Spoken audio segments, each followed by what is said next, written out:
Sekali lagi selamat kita berbacaan firman pada hari ini yang musim kedua, ya. Apa kabar Pastor Ferinly? Kabar baik. Ya. Saudara Jevinus? Kabar baik juga. Dan Dr. Jerat? Bagus. Oke, bagus. Siap. Hari ini saya rasa sangat diberkati dan bersyukur karena kita bersedia untuk menjawab satu topik yang sangat menarik, yaitu mengenai dosa yang tidak dapat diampuni. Nah, sementara kita melanjutkan kita punya perbincangan ini, saya mau request Pastor Ferinly untuk berdoa. Mari kita berdoa. Bapa di sorga, kami mohon urapan Roh Suci Tuhan, Roh Kudus Tuhan, supaya kami dapat bersama-sama membincangkan hal yang sudah kami pilih, topik yang sudah ada mengenai dosa yang tidak dapat diampuni. Kiranya Tuhan bersama-sama dengan kami melalui kebijaksanaan daripada syurga, sehingga apa yang kami kongsikan dan apa yang keluar dari mulut kami itu berkenan di hadapan Tuhan. Dalam nama Yesus kami berdoa. Amin. Amin. Ya, saya boleh katakan bahwa Roh Kudus itu adalah sama seperti Bapa Allah dan juga Bapa Anak. Ya, dan Roh Kudus juga mempunyai perasaan. Dan dia, Roh Kudus, sering berkomunikasi dengan manusia. Nah, di dalam Alkitab, di dalam Matius 12 ini, Matius 12 berbicara tentang orang-orang Farisi yang menolak kebenaran tentang Yesus dan juga Roh Kudus. Sangat menyedihkan perkara ini kepada kita, ya, sebagai pelajar Alkitab dan juga sebagai seorang Kristen, kita mengetahui bahwa Roh Kudus itu memainkan peranan dalam setiap kehidupan individu-individu yang percaya tentang Yesus dan juga percaya tentang Roh Kudus, ya. Jadi di dalam Matius 12 ini, kalau kita buka di dalam Matius 12, saya mau membaca kepada kita ayat yang ke-30 hingga 22 itu, di mana berkenaan dengan kita punya topik hari ini, berkenaan dengan topik kita hari ini, yang mengatakan tentang Roh Kudus juga, ya. Kita mempercayai bahwa God the Holy Spirit itu is not an impersonal force ataupun hanya kuasa sahaja, tetapi Alkitab mengatakan bahwa Roh Kudus itu adalah person. Oke?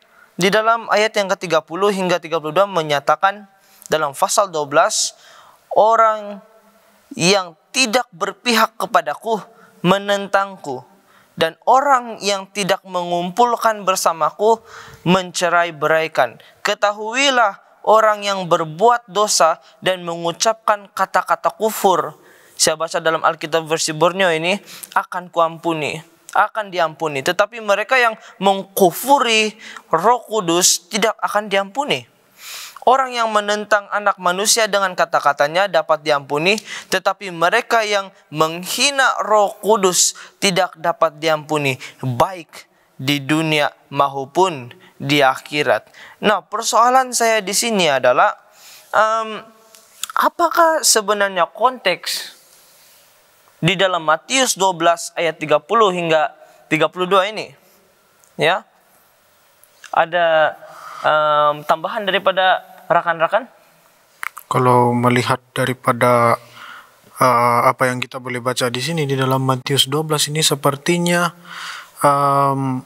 Yesus ada kena bawa orang yang buta dan bisu. Ada kena bawa orang yang sakit sama dia, dan Yesus menyembuhkan orang bisu dan buta itu sehingga orang itu boleh berkata-kata dan juga boleh melihat. Tetapi ada orang Farisi di situ yang mendengar mereka berkata, dengan Beelzebub penghulu setan ia mengusir setan. Terus ayat yang 25 dia bilang, tetapi Yesus mengetahui pikiran mereka lalu berkata kepada mereka, setiap kerajaan yang terpecah-pecah pasti binasa, dan setiap kota atau rumah tangga yang pecah-pecah tidak dapat bertahan. Ayat 26, demikian juga kalau iblis mengusir iblis, ia pun terbagi-bagi dan melawan dirinya sendiri. Bagaimana kerajaannya dapat bertahan? Jadi di sini kita boleh melihat bahwa semasa Yesus menyembuhkan orang yang sakit, buta dan bisu itu, orang Farisi menuduh dia mempunyai kuasa dari Beelzebub. Dan Yesus mengatakan, dan Yesus mendefend klaim orang Farisi yang sangat salah itu.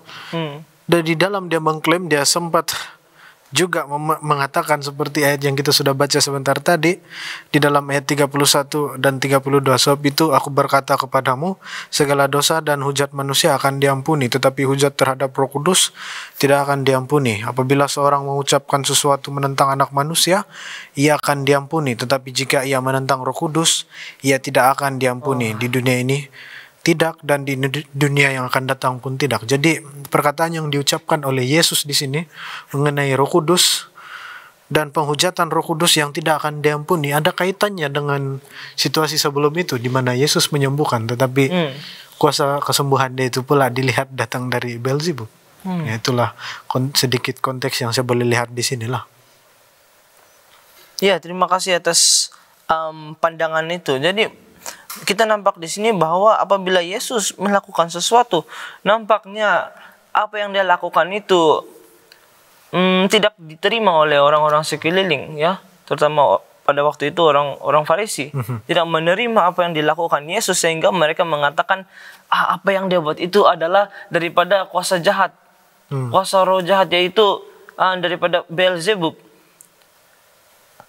Dan sangat menyedihkan ya. Ada Beelzebul ya. Jadi ada tambahan lain daripada rekan-rekan yang kamu lihat di sini? Di sini juga Yesus secara tidak langsung memperlihatkan sebenarnya siapa dia. Yang mana ketika dia memperlihatkan siapa dia, tidak diterima oleh orang-orang pada waktu itu. Bahkan mereka coba untuk melawan apa yang dilakukan oleh Yesus. Dan satu teguran juga yang kita boleh lihat di sini, Yesus memberikan teguran bahwa siapa yang tidak bersama-sama dengan dia sebenarnya secara tidak langsung menolak juga apa yang dilakukan ataupun usaha Bapa di syurga. Karena Yesus dengan jelas mengatakan di sini, yang ayat yang ke-30, siapa tidak bersama aku, ia melawan aku, dan siapa tidak mengumpulkan bersama aku, ia mencerai beraikan. Jadi sangat menarik di sini bahwa dalam ayat pasal ini, satu pasal juga kalau kita baca sehingga habis, kita melihat bahwa the Holy Spirit's main ministry is to testify Jesus ministry di sini. Dan bila kita kaitkan dalam John 15 verse 26, He will testify of me. Jadi kita boleh lihat di sana. Jadi bila mana testimony of Jesus itu ditolak, maksudnya di sana dia secara tidak langsung menolak ataupun menghujat apa yang dilakukan oleh Roh Kudus. Itu yang saya boleh lihat. Saya mau tambah sedikit di sana. Ya, Pastor. Kita bertanya juga satu soalan di sini untuk membuatkan kita berpikir lebih dalam. Apakah ini pertama kali Yesus melakukan kesembuhan? Apakah ini pertama kali Yesus melakukan tanda-tanda ajaib dia, mukjizat dia? Bukan. Ini sudah chapter 12 ini, dan sebelumnya kamu juga melihat dalam chapter 12 itu sendiri, Yesus menyembuhkan orang pada hari Sabat. Dan kuasa dia menyembuhkan itu dengan disertai oleh dia bekerja di dalam kuasa Roh Kudus. Yang kita lihat kesaksian-kesaksian itu. Nah, bukankah mereka sudah melihat sebelumnya? Dan bila Yesus menyembuhkan di sini orang buta dan bisu itu, dan mereka mengatakan sesuatu yang bercanggah dengan apa yang mereka lihat secara nyata mengenai kuasa Yesus. Dan dikaitkan dengan apa yang disebut oleh Pastor Ferini tadi mengenai kuasa kesaksian Roh Kudus itu mengenai Yesus. ada juga yang menyentuh hati mereka ini sebenarnya, yang mengatakan bahwa ini bukan orang lain ini. Ini adalah Yesus, tetapi mereka seakan-akannya semakin confident, semakin bersungguh-sungguh untuk menidakkan apa yang coba mau dibisikkan oleh Roh Kudus itu ke dalam hati mereka. Ya, terima kasih Pastor. Maksudnya Roh Kudus itu memainkan peranan yang besar dalam kehidupan Yesus. Farisi menolak Yesus, dalam masa yang sama menuduh juga Yesus menggunakan kuasa Beelzebul. Dan mereka mengatakan ini adalah kuasa daripada ketua roh iblis. Walaupun jelas mereka melihat bahwa ianya kuasa daripada Tuhan. Ya, di dalam Alkitab apa yang dikatakan, ya, words itu adalah sama dengan action. Contohnya, apabila Tuhan Bapa, Tuhan Allah menciptakan langit dan bumi itu, apabila dia mengatakan sesuatu, dunia datang kepada life, dunia datang kepada kewujudan. Dan Yesus juga memanggil dirinya sendiri Word, kan? I am the Word. Ya, di dalam John 1 verse 14 itu. Dan kalau kita lihat, sebenarnya words itu dan juga apa yang dikatakan dan juga ciptaan itu semua berkaitan dengan Yesus. So, apa saya boleh katakan, apabila Yesus, ya, seorang pencipta itu mengatakan sesuatu, dan apabila apa yang dia katakan itu ditolak, sama juga bahwa orang juga menolak against the Holy Spirit. Ya, sebab mereka menolak apa yang dikatakan Yesus. Ya, dan itu adalah satu situasi yang mana mereka refuse to accept the truth of the Holy Spirit yang diberi Holy Spirit. Jadi saya boleh katakan bahwa dosa yang menolak Roh Kudus ini adalah satu stubborn refusal. Ya, yang mana mereka menolak apa yang telah diperbuat daripada Yesus. Contohnya apa yang Pastor Gerard cakap tadi. Ya, dan sangat degil, ya, kamu bilang stubborn refusal. Menarik perkataan itu, sebab dia sudahlah menolak, tetapi dia degil untuk tetap berpegang dengan penolakan itu. Walaupun ada bukti-bukti yang nyata, degil juga, sebab apabila mereka sudah berpikir bahwa mereka lah satu-satunya rujukan agama bagi orang-orang, mereka yang mengetahui mengenai Taurat dan kitab Musa, dan sebagai orang-orang yang holy, sebab mereka yang mengajar hukum Tuhan dan sebagainya, maka itu membuatkan mereka sombong dan seterusnya. Ayat 1 di sini, ayat 28, saya pikir boleh membantu juga kita untuk melihat. Tetapi jika aku mengusir setan dengan kuasa roh Allah, maka sesungguhnya kerajaan Allah itu sudah datang kepadamu. Nah, kalau mereka tidak menerima Yesus mengusir setan dengan kuasa roh Allah, maka mereka juga tidak menerima kerajaan Allah yang datang kepadamu. Jadi kalau kerajaan Allah itu sudah datang dan mereka tidak terima, bagaimana mereka boleh masuk dalam kerajaan Allah itu juga? Wah, satu perspektif yang baik daripada passage yang sama. Wah, banyak kita boleh dapat daripada satu passage sahaja. Ya, maksudnya apabila seseorang itu refuse, ya, menolak dan juga degil,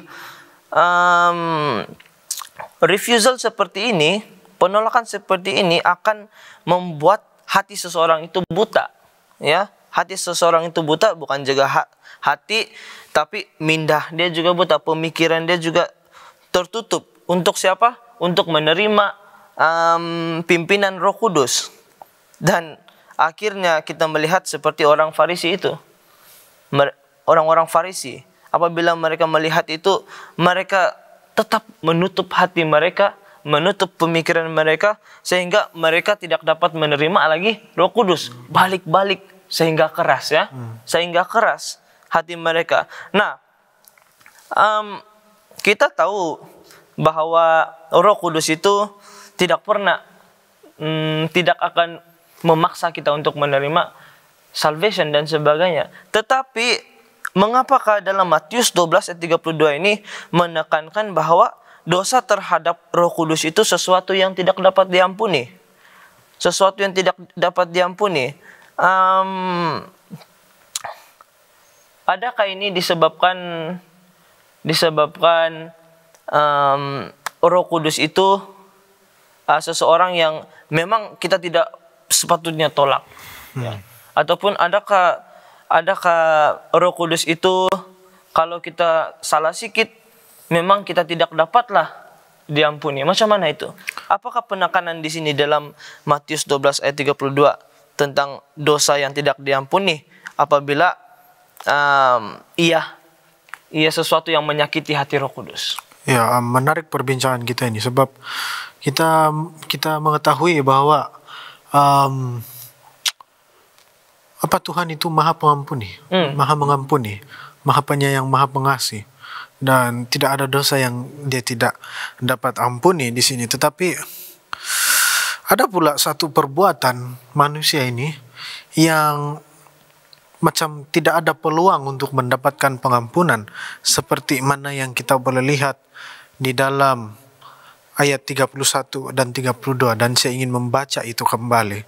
Ayat Matius 12 ayat 31, sebab dia bilang, sebab itu aku berkata kepadamu, segala dosa dan hujat manusia akan diampuni, tetapi hujat terhadap Roh Kudus tidak akan diampuni. Apabila seorang mengucapkan sesuatu menentang anak manusia, ia akan diampuni. Tetapi jika ia menentang Roh Kudus, ia tidak akan diampuni. Di dunia ini tidak, dan di dunia yang akan datang pun tidak. Ada pula satu perbuatan manusia ini yang sepertinya tidak akan mendapatkan pengampunan sampai bila-bila. Sebab dia bilang di sana, mau di dunia ini tidak diampuni, maupun di dunia yang akan datang, sepertinya macam tiada peluang lagi untuk mendapatkan pengampunan kalau kesalahan ini yang dilanggar. Dan kesalahan yang dikatakan di sini ialah menghujat Roh Kudus ataupun menentang Roh Kudus. Saya melihat perkaitan ayat ini dengan apa yang Pastor Gerard katakan tadi. Dia bilang di ayat 28, tetapi jika aku mengusir setan dengan kuasa Roh Allah, maka sesungguhnya kerajaan Allah sudah datang kepadamu. Dan saya juga ingin mengaitkan dengan konteks ayat ini, di mana orang Farisi menuduh Yesus ada kuasa Beelzebul, dia bilang di sana. Ada kuasa Beelzebul, penghulu setan, ia mengusir setan. Dan menariknya ayat 25 juga dikatakan di sana, tetapi Yesus mengetahui pikiran mereka lalu berkata kepada mereka. Saya suka frasa itu. Yesus mengetahui pikiran mereka. Di saat mereka menuduh Yesus ada kuasa Beelzebul, Yesus mengetahui pikiran mereka. Dan berkaitan dengan ayat 28, mereka ada penolakan untuk ini kuasa Tuhan, kuasa kerajaan Allah untuk mengusir setan. Jadi, apa yang saya boleh lihat di sini ialah dosa yang tidak dapat diampuni ini, dia bilang di sini menghujat Roh Kudus, atau dalam arti kata lain, penolakan kepada Roh Kudus. Penolakan degil, bilang sini. Apa istilah yang kamu pakai tadi? Stubborn refusal. Stubborn refusal, satu penolakan yang degil terhadap Roh Kudus. Ini adalah dosa yang tidak dapat diampuni. Kalau saya melihat di sini cerita ini, saya dapat melihat yang seperti yang Pastor Gerard katakan juga tadi, ini bukan first time Yesus menyembuhkan orang.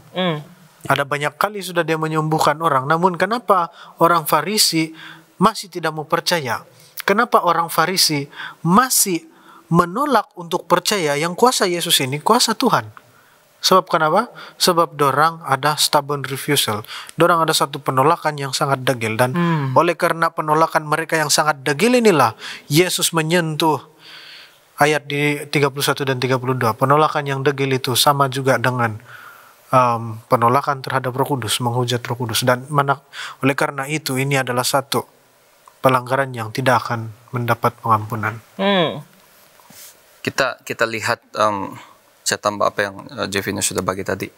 Kita melihat dalam ayat ini juga seolah-olah ataupun secara generalnya kita melihat penghujatan terhadap Roh Kudus itu adalah satu tindakan yang mengakibatkan kita ini tidak akan diampuni bagi si penghujat yang menolak. Saya senang untuk melihat di dalam sisi yang begini. Dosa yang tidak dapat diampuni itu adalah satu dosa yang ataupun sesuatu yang kita lakukan yang menempatkan diri kita jauh daripada Tuhan. Bukan hanya sekali, 2 kali, 3 kali, tetapi berterusan. So, kita tahu bahwa Roh Kudus itu sebenarnya berulang kali senantiasa berusaha untuk membisikkan mengenai hal-hal keselamatan.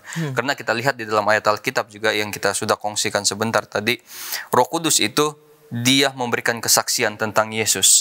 Dan apabila Roh Kudus itu memberikan kesaksian tentang Yesus, sudah tentunya keselamatan itu yang dibawa. Jadi bila seseorang itu seringkali ataupun berulang-ulang kali menolak untuk mendengar ataupun mengubah kehidupannya sesuai dengan apa yang Roh Kudus itu bawakan, of course kita boleh lihat di sana dia menolak kesaksian Yesus itu, berita itu. Ada satu, saya boleh kaitkan situasinya di dalam cerita ini, ilustrasi mungkin singkat. Ada satu istilah di dalam helikopter, penyelamat yang menggunakan helikopter. Mereka ada satu poin yang dinamakan PNR, point of no return. Ya, jadi bila helikopter ini meninggalkan dia punya pangkalan landasan itu, poin ini akan dihidupkan, dia akan menyala-nyala. Jadi bila helikopter ini ataupun pasukan penyelamat ini menghampiri satu tempat di mana orang yang perlu diselamatkan itu ada, contohnya di laut, dan ketika mereka menyadari bahwa minyak helikopter itu sudah tidak cukup untuk menghabiskan itu misi menyelamat, helikopter itu tidak ada pilihan lain. Mereka itu misi tidak ada pilihan lain. Mereka harus patah balik. Walaupun mau sampai sudah di tempat orang yang mereka perlu selamatkan, mereka tidak boleh teruskan. Bila mereka menyadari minyak helikopter itu sudah sangat kritikal, mereka tetap perlu tinggalkan orang yang perlu diselamat itu untuk kembali ke tempat ataupun landasan mereka kembali. Jadi kita boleh lihat poin di sini. Ada satu sisi manusia yang akan berada di luar, yang meletakkan diri mereka menjadi di luar jangkauan oleh Roh Kudus. Bukan saya katakan Roh Kudus tidak boleh datang ke sana, tetapi seseorang itu meletakkan diri dia untuk mengambil keputusan itu sehingga dia tidak memperdulikan lagi bisikan keselamatan yang dibawakan oleh Roh Kudus itu. Dan saya melihat di sana itu bukan hanya berlaku sekali dalam kehidupan spiritual seseorang, yang mana dia dilakukan berulang-ulang kali. So saya melihat dosa yang tidak dapat diampuni ini juga seperti mana yang sudah dikongsikan tadi, stubborn refusal itu juga menjadi satu istilah bahwa seseorang itu menolak itu bisikan Roh Kudus bukan sekali, tetapi berulang-ulang kali. Itulah yang saya lihat dosa yang tidak dapat diampuni.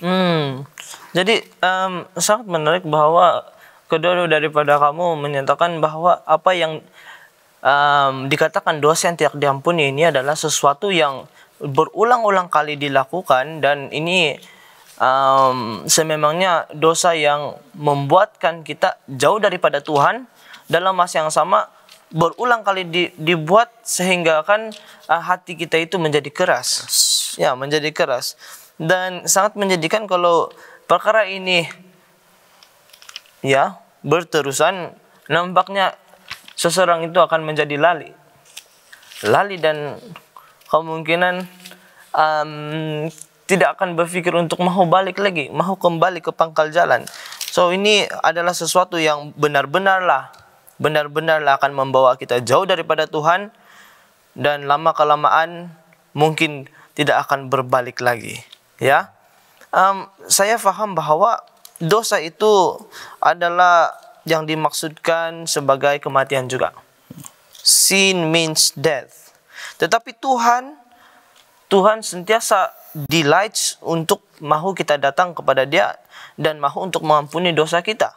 Ya, Tuhan sentiasa terbuka untuk itu. Dan kita juga tahu bahwa Kristus sudah mati bagi kita, dan supaya kita dapat menerima pengampunan itu. Tetapi ada satu dosa yang tidak dapat diampuni ini, dan dosa yang akan membawa kepada kematian, akan membawa kepada maut, yaitu dosa yang tidak mahu untuk bertobat.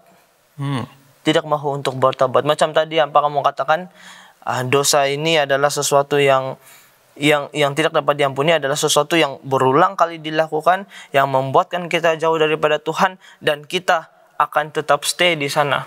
Kita refuse untuk mengikuti ataupun untuk mendengar Roh Kudus, ya. Jadi inilah saya dapat lihat daripada apa yang kamu telah share tadi, bahwa ini adalah satu dosa yang serius, dosa yang tidak mahu untuk bertobat, ya. Bila kamu mengatakan mengenai dosa yang macam yang kamu sebutkan tadi, dosa yang tidak diampuni adalah macam satu dosa yang tidak diakui.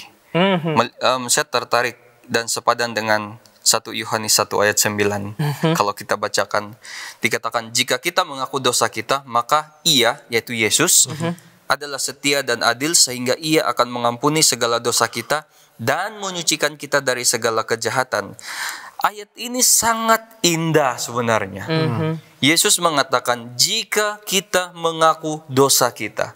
So, saya boleh simpulkan daripada ayat Matius yang kita jadikan inti perbincangan pada hari ini dengan ayat dalam 1 Yohanes 1 ayat 9 ini, dosa yang tidak diampuni juga boleh menjadi dosa yang kita tidak pernah akui. Oke. Macam mana Tuhan mungkin boleh mengampuni kita kalau kita tidak mengakui pelanggaran itu ataupun kesalahan kita? Sangat menarik. Karena Yesus mengatakan, dia adalah, Yohanes mengatakan, Yesus adalah setia dan adil, dan dia akan sedia mengampuni segala dosa kita. Dia sedia. Tetapi bagaimana supaya Yesus ataupun Tuhan menerima kita, mengampuni dosa-dosa itu? Mengaku. Selagi kita tidak mengaku, seingat saya, itu akan menjadi dosa yang tidak dapat diampuni. Sangat menarik. Terima kasih. Jadi maksudnya di sini adalah salah satu daripada perspektif lain, dosa yang tidak diampuni ini, tidak dapat diampuni ini adalah dosa yang tidak diakui. Yes. Dosa yang tidak diakui, dan itu juga yang dikatakan oleh Yesus, ya. Nampaknya seperti itu. Secara tidak langsung. Ya, saya mau potong sekejap ke sana sebab saya tertarik dengan apa yang Pastor Philip sebut tadi. Dia katakan bagaimana kita mendapat pengampunan kalau kita tidak akui, kan? Sebab diampuni maksudnya apabila kita mendapatkan pengampunan, dan untuk mendapatkan pengampunan menurut 1 Yohanes 1 ayat 9, mengaku dosa kita, dan maka dia setia dan adil mengampuni segala dosa, menyucikan kita dari segala kejahatan. Saya mau tambah sedikit. Bagaimana kita mau mengaku dosa kita kalau kita tidak mengaku yang kita berdosa. Wah.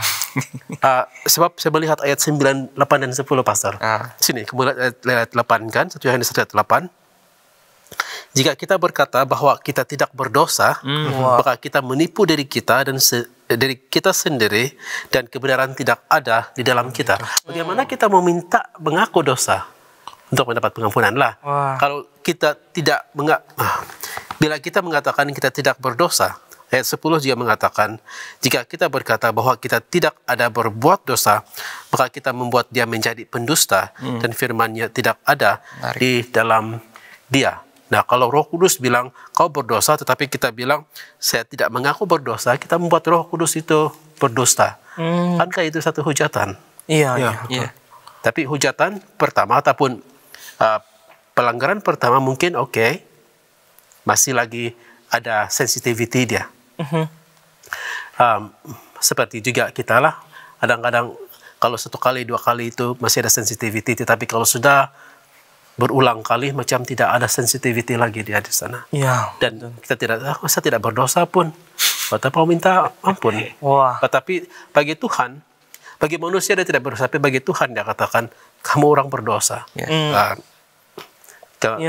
think you know what. Gimana kita kaitannya dengan menghujat Roh Kudus di sini. Terima kasih. satu membantu kita untuk lebih mendalami ya kita punya topik. Bukan saja kita telah pelajari apa dosa yang tidak diampuni, kita juga mendalami apakah itu menghujat ataupun mengkufuri Roh Kudus. Ya, so kita perlu bertanyakan kepada diri, kita perlu menanyakan kepada diri kita, ya. Apakah dosa yang tidak dapat diampuni? Saya rasa ini adalah satu cara supaya kita mahu untuk mengetahui itu, mahu untuk move forward, ya. Sebab sangat sukar untuk kita memahami idea of sin ini. Idea of sin apabila kita memikir tentang ini dan kita juga klik kepada ada juga pula dosa yang tidak diampuni, tidak dapat diampuni ini. Kalau kita berpikir tentang idea of sin, ya itulah kenapa kita perlu study untuk perkara ini, ya. That is why it is so important to study the sin against the Holy Spirit. Kita sangat perlu mempelajari subjek ini lebih dalam supaya kita dapat mengetahui seperti apa yang dikatakan di dalam Markus 3 ayat 29. Dan selepas kita mengetahui semua ini, kita perlu mengakui dan macam mana kita mau mengakui kalau kita tidak tahu dosa kita. So, apakah tindakan yang wajar yang harus kita lakukan selepas mengetahui kebenaran ini? Ya, saya sangat suka dengan soalan itu. Kalau saya ingin membaca dulu di dalam Mazmur 143 ayat 10. Dikatakan di sini, ajarlah aku melakukan kehendak-Mu, sebab Engkaulah Allahku. Kiranya roh-Mu yang baik itu menuntun aku di tanah yang rata. Apa fungsi Roh Kudus di sini? Kita nampak di sini. Apa fungsi Roh Tuhan di sini? Dia berfungsi sebagai penuntun kita. Di dalam Yohanes kita boleh melihat dia juga sebagai penghibur kita, Roh Kudus itu. Dan di dalam 2 Peter 1 Petrus 1 ayat 21, Holy Spirit ini juga membantu di dalam menuntun penulis-penulis Alkitab menulis firman Tuhan. Jadi Holy Spirit dia ada sifat untuk kasih convict kita. Dia ada sifat untuk menuntun kita. Jadi the sin ataupun kenapa blasphemy against Holy Spirit ini adalah satu dosa yang tidak dapat diampuni. Karena kita menolak tuntunan yang diberikan oleh Roh Kudus kepada kita. Macam yang Pastor Gerard cakap tadi. Kan pernahkah kita merasa setiap kali kita melakukan satu kesalahan, kita tahu itu satu dosa, ada perasaan rasa bersalah di dalam diri kita. Saya kira semua kita ada pengalaman merasa seperti itu. Kenapa kita boleh rasa bersalah? Sebab Holy Spirit memberitahu kita, kamu telah melakukan satu kesalahan. Kamu perlu meminta pengampunan daripada Tuhan. Tapi kalau kita reject itu, mana ada saya berdosa, mana ada saya buat salah. Bayangkan kalau perkara ini terus-menerus berlaku. Bayangkan kalau ada constant stubborn refusal, dia bilang. Bayangkan kalau perkara ini sering berlaku, sering kita menolak tuntunan, sering kita menolak conviction yang diberikan oleh Holy Spirit terhadap kesalahan yang kita sudah lakukan. Lama-lama kita tidak akan mendengar lagi conviction daripada Holy Spirit.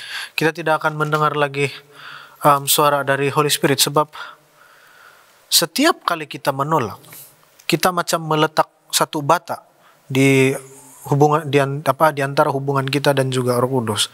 Setiap kali kita menolak conviction dia, kita meletakkan satu bata. Lama kelamaan bata itu sudah jadi tinggi, sudah jadi tebal, sehingga kita sudah jauh daripada Holy Spirit. Kita sudah menutup sepenuhnya hati kita daripada sentuhan Holy Spirit itu. Jadi kita sudah tidak dapat mengetahui yang kita ini sudah melakukan kesalahan, sebab Holy Spirit sudah tidak dapat bagi tahu yang Holy Spirit sudah tidak boleh buat kita rasa bersalah. Disebabkan kita tidak rasa bersalah, kita tidak ada motivasi untuk meminta pengampunan daripada Tuhan. Sebab kita rasa tidak apa-apa apa yang kita buat.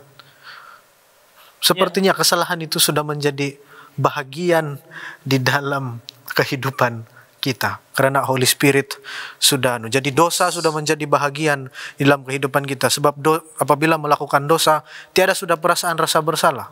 Sebab hati sudah tertutup daripada sentuhan Holy Spirit. Jadi mengetahui akan hal ini, yang sin, yang blasphemy against Holy Spirit ini boleh menjadikan diri kita sebati dengan dosa. Mengetahui akan hal ini, setiap kali kita melakukan kesalahan dan kita mendengar bisikan Roh Kudus yang memberitahu kita sudah bersalah dan ada perasaan berasa bersalah timbul dalam hati kita, jangan tangguh untuk mau mengakui dosa itu kepada Tuhan. Di dalam 1 Yohanes 1 ayat 9 mengatakan kita perlu mengakui dosa kita untuk mendapat pengampunan. Jadi setiap kali melakukan dosa, Holy Spirit memberitahu kita rasa bersalah. Jangan tangguh untuk nantilah saya minta ampun, begitu. Jangan tangguh untuk nantilah saya bertaubat, macam begitu. Sebab kalau kita terus menangguh, kita akan membuat bata semakin tinggi dan akan menutup hati kita daripada Roh Kudus. Ya, terima kasih Saudara Jeff. Jadi Saudara Jeff Vinus. Jadi maksudnya bila Saudara Jeff Vinus memberi pandangan, nampaknya kita sangat memerlukan bantuan Roh Kudus, ya, conviction daripada Roh Kudus supaya kita dapat pergi ke arah pertobatan itu. Dan dalam masa yang sama bukan itu juga kita juga memerlukan kuasa Roh Kudus supaya kita dapat melakukan itu. Ya, ada satu yang dikatakan di sini saya ambil, mengatakan bahwa putting oneself beyond the Holy Spirit's power cannot be forgiven. This is because we cannot even repent without the Holy Spirit's help. Maksudnya kalau kita refuse untuk mendengar Roh Kudus itu daripada kehidupan kita sehari-hari, itu nampaknya adalah satu refusal sudah kepada Roh Kudus. Dan kita, macam yang Saudara Jeff Vinus cakap tadi, kita put blok, lama-lama jadi stumbling block pula. Ya. Kita melihat juga role Roh Kudus ini sangat istimewa dan sangat besar. Kalau zaman dahulu, of course, waktu Yesus, mungkin kalau Yesus tidak naik ke surga, Yesuslah yang akan bekerja sehingga sekarang mungkin. Tetapi karena dia sudah melaksanakan misinya dan Roh Kuduslah yang menggantikan tanggung jawab itu ataupun tugasnya itu, kita melihat bahwa Roh Kudus memainkan peranan yang sangat penting dan sudah disentuh oleh sahabat Jefinus tadi. Bila kita membaca dalam Yohanes 14 ini, Yohanes 14 dan juga Yohanes 16 ini, kita boleh melihat role Roh Kudus itu sememangnya tidak boleh dipandang ringan. Kalau kita baca Yohanes 14 ayat 26, itu adalah penghibur. Penghibur yang akan diutus oleh Tuhan, diutus oleh Bapa dalam namaku, dialah yang akan mengajarkan segala sesuatu kepadamu dan mengingatkan kamu akan semua yang telah kukatakan kepadamu. Roh Kudus itulah yang akan senantiasa mengajar kita apa yang Tuhan mau kita lakukan. Dan kita lihat dalam Yohanes 16 ayat 13, tetapi apabila ia datang, yaitu Roh kebenaran, ia akan memimpin kamu ke dalam seluruh kebenaran. So, role Roh Kudus ini juga kalau kita fahami, saya percaya kita mungkin tidak akan menolak dia. Di mana dia sangat-sangat membantu kita untuk mengalami satu kehidupan yang dimahukan oleh Bapa di syurga. Karena apa yang dibawa oleh Roh Kudus, itulah kemahuan Bapa di syurga. So, menolak Roh Kudus secara otomatis menolak apa yang Bapa mahu. Hidup yang Bapa inginkan untuk kita mencapai keselamatan yang dia sudah sediakan. Dr. Gerard, terima kasih atas pandangan itu. Satu soalan yang sangat penting untuk kita ketahui daripada apa yang sudah diperkatakan tadi, bahwa sangat bahaya untuk menolak ya bisikan Roh Kudus ini dan juga pimpinan dia, sehingga kan itu boleh menjadi pimpinan kepada menjadi lali kepada bisikan ini, ya. Dan juga ini merupakan satu dosa yang tidak dapat diampuni kalau kita refuse untuk mendengar. Dan apakah itu, kalau daripada yang sedengar tadi, apakah ada true repentance ini sepatutnya ada dalam kehidupan kita ini? Bagaimanakah true repentance itu berlaku? Ya, adakah itu daripada Roh Kudus, melalui Roh Kudus, daripada conviction of the Holy Spirit? Ya, apa yang Dr. Gerard boleh katakan? True repentance adalah pertobatan yang berbuah. Kalau setakat kita mengaku bahwa Yesus itu adalah Tuhan kita, tetapi tidak membiarkan dia melakukan apa yang perlu dilakukan untuk mengubah kehidupan, itu bukan bermakna kita mempunyai Tuhan. Kita cuma mengaku di mulut sahaja. Walaupun ada dalam Alkitab mengatakan bahwa dengan mulutmu kamu mengaku, dia katakan, ya, itu adalah cara Alkitab untuk menyatakan kepada kita bahwa kita mengaku dengan mengumumkan, declare yang kita menerima dia sebagai juru selamat dan mengaku dia adalah Lord of all. But kalau itu tidak membawa kepada buah, yaitu buah-buah roh, dan berkaitan dengan Roh Kudus juga. Kamu mengetahui bahwa Galatia 5 ayat 22-23 mengatakan buah-buah roh itu ada 9 semua kan, love, joy, peace, patience, kindness, goodness, faithfulness, gentleness, self-control. Semua yang last yaitu self-control bermula dengan love, dan diantaranya itu kamu lihat semua yang dilakukan berkontras dengan apa yang dilakukan oleh daging. Selagi kita mempunyai sifat-sifat daging itu, walaupun kita memanggil diri kita Kristen, kita sebenarnya tidak bertobat itu. Tapi bila kita menunjukkan buah-buah roh seperti itu dalam Galatia 5 itu menunjukkan bahwa kita adalah seorang yang sudah benar bertobat di sini. Terima kasih, Dr. Gerard.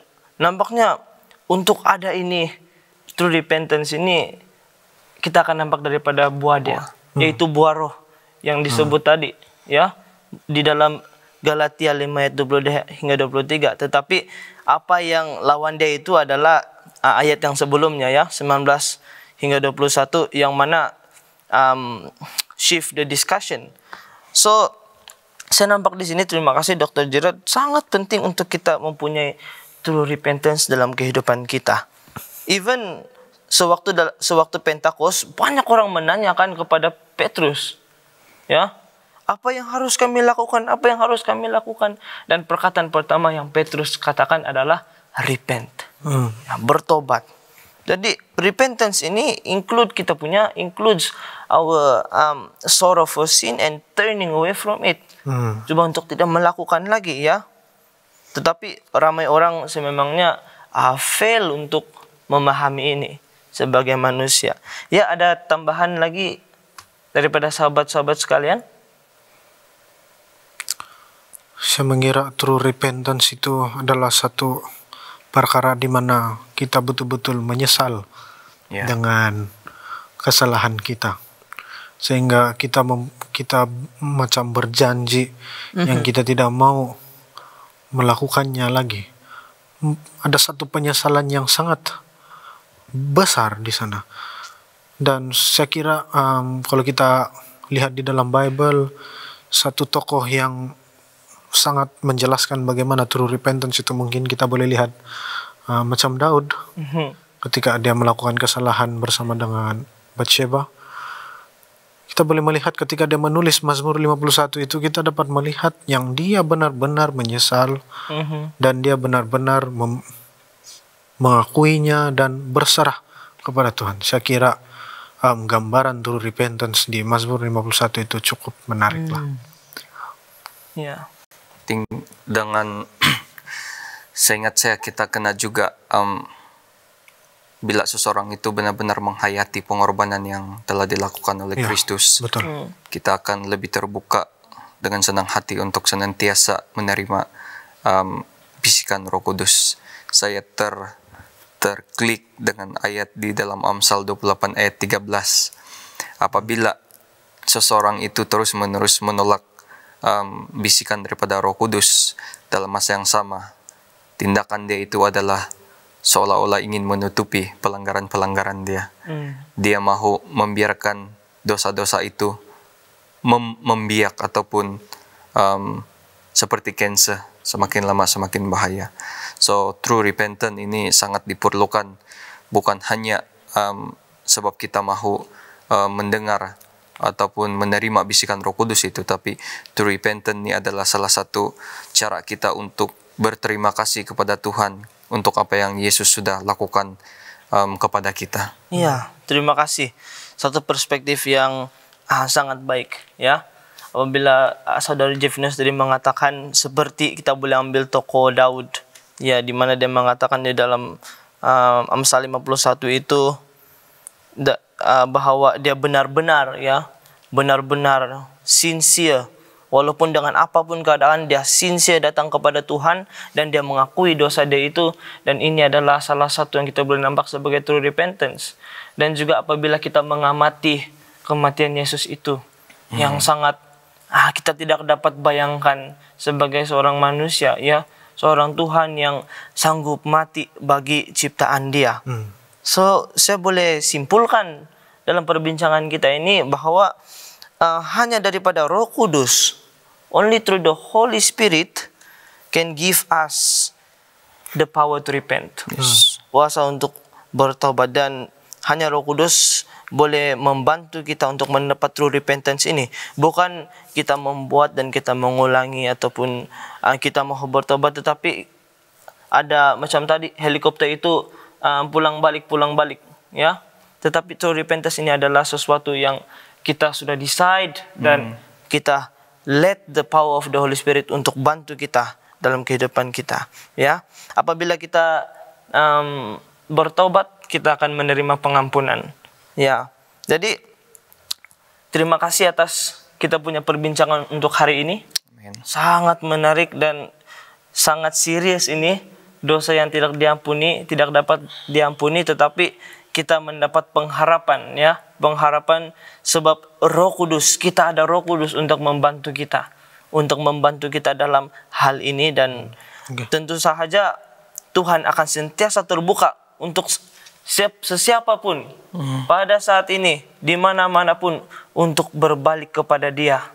Dan Dia sentiasa terbuka pada hari ini, saat ini, untuk menerima minta maaf, ya, bersedia untuk mengampuni kita.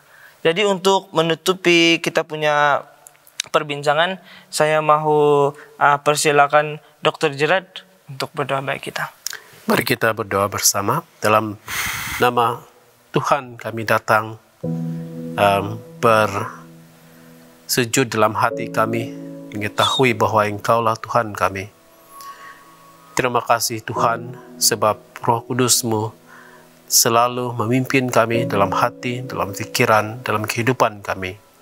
Sentiasa menyadarkan kami akan segala kesalahan yang kami niatkan barangkali ataupun yang telah kami lakukan, dan memimpin kami kepada Kristus untuk datang mendapatkan pengampunan yang sesungguhnya daripada Bapa.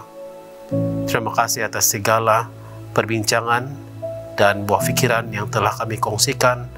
Biarlah semuanya itu akan menjadi satu penghiburan dan satu dorongan bagi kami untuk melihat dan mengetahui kasih dan kebenaran kasih karunia Tuhan.